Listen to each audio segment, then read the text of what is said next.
అదే RTV app వార్తల్ని క్షణాల్లో చదివే అవకాశం ఉంటుంది. ఒక న్యూస్ పేపర్, ఒక టెలివిజన్ ఛానల్ మీ చేతుల్లో ఎప్పుడూ ఉంటాయి.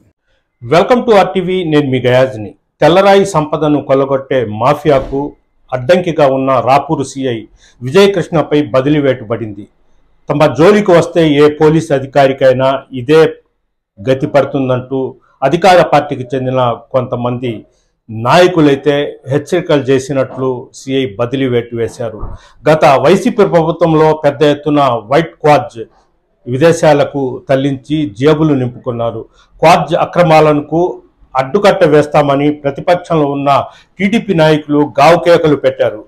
టీడీపీ అధికారంలోకి వస్తే అక్రమ వైట్ క్వార్జ్ని అడ్డుకట్ట వేస్తామని కూడా అప్పట్లో చెప్పడం జరిగింది. పెద్ద ఎత్తున అంటే సైదాపురము, అదేవిధంగా తదితర క్వారీల వద్ద గతంలో వైఎస్ఆర్సీపీ ప్రభుత్వంలో అక్రమంగా తరలించినప్పుడు తెలుగుదేశం పార్టీకి చెందిన నాయకులైతే అక్కడ పోయి ధర్నాలు, రాస్తారోకోలు చేసి పెద్ద ఎత్తున ఆందోళన కార్యక్రమం చేపట్టడం, వైసీపీ ప్రభుత్వంలో పెద్ద ఎత్తున అక్రమంగా విదేశాలకు క్వార్జ్ తెల్లరాయిని తరలిస్తున్నారంటూ కూడా పెద్ద ఎత్తున అయితే ఆందోళన చేసిన విషయం అందరికీ తెలిసింది. అయితే అధికారంలోకి వచ్చిన వెంటనే తెలుగుదేశం పార్టీ నాయకులు కూడా మళ్ళీ అదే దారిలో నడుస్తున్నారన్న విమర్శలు ఉన్నాయి. అయితే ఇటీవల కాలంలో తెలుగుదేశం పార్టీకి చెందిన కొంతమంది నాయకులు అక్రమంగా విదేశాలకు తెల్ల రాయిని తరలిస్తున్న విషయము బాహుటంగా బయటకు వస్తుంది. అయితే దాన్ని అడ్డుకట్ట వేసేందుకు అధికారులు సైతం భయపడుతున్న పరిస్థితి అయితే కనిపిస్తుంది.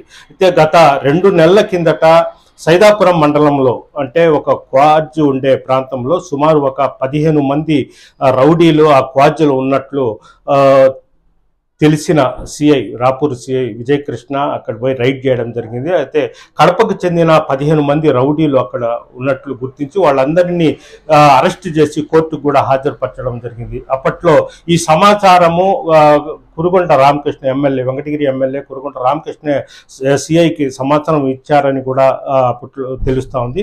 అయితే వాళ్ళు ఆ రోజే తమకు అరెస్ట్ చేస్తున్నావు, తర్వాతను ఈ రాష్ట్రంలో ఎక్కడ ఉద్యోగం చేయలేవని కూడా హెచ్చరికలు జారీ చేయడం జరిగింది. అయితే 2 నెలలు గడవక ముందే అధికార పార్టీకి చెందిన పెద్దలు సిఐ విజయకృష్ణను బదిలీ వేటు వేశారు.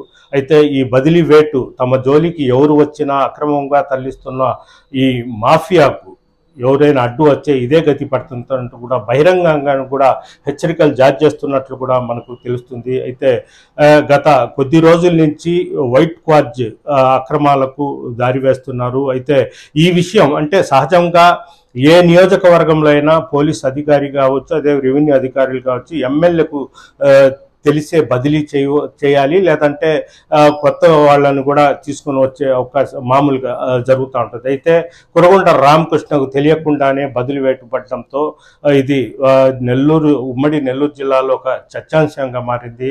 విజయకృష్ణకు వెంకటగిరి ఎమ్మెల్యే కురగొండ రామకృష్ణ మద్దతు ఉందని కూడా తెలుస్తుంది. అయితే అతను చెప్పిన సమాచారం మేరకే ఆ 15 మంది కడప రౌడీలను కూడా అరెస్ట్ చేశారని కూడా మనకైతే తెలుస్తోంది. అయితే కొంతమంది అమరావతిలో ఉండే కొంతమంది తెలుగుదేశం పార్టీకి చెందిన కొంతమంది బడా నాయకులు బదిలీ వేటు వేయించారని కూడా తెలుస్తుంది. మొత్తం మీద వాళ్లకు అనుకూలమైన సిఐని ఇక్కడ తీసుకుని వచ్చినట్లు కూడా తెలుస్తుంది. అయితే ఈ బదిలీ చేసే సమయంలో కనీసం వెంకటగిరి ఎమ్మెల్యే కురగొండ రామకృష్ణ కూడా తెలియదు అని కూడా ఆయన చెప్తున్నారు. మొత్తం మీద తెలుగుదేశం పార్టీలో ఇట్లా వెంకటగిరి ఎమ్మెల్యే రామకృష్ణకు, అదేవిధంగా మాఫియాతో సంబంధాలు ఉన్న కొంతమంది తెలుగుదేశం పార్టీ అధికార పార్టీకి చెందిన నాయకుల మధ్య అయితే వారైతే జరుగుతుంది.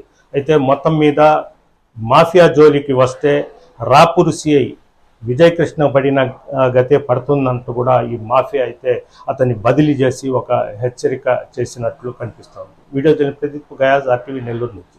మరిన్ని వీడియోస్ కోసం ఛానల్ ని సబ్స్క్రైబ్ చేయండి. లేటెస్ట్ అప్డేట్స్ కోసం వాట్సాప్ ఛానల్ ని ఫాలో చేయండి. అండ్ లింక్ డిస్క్రిప్షన్ లో ఉంది.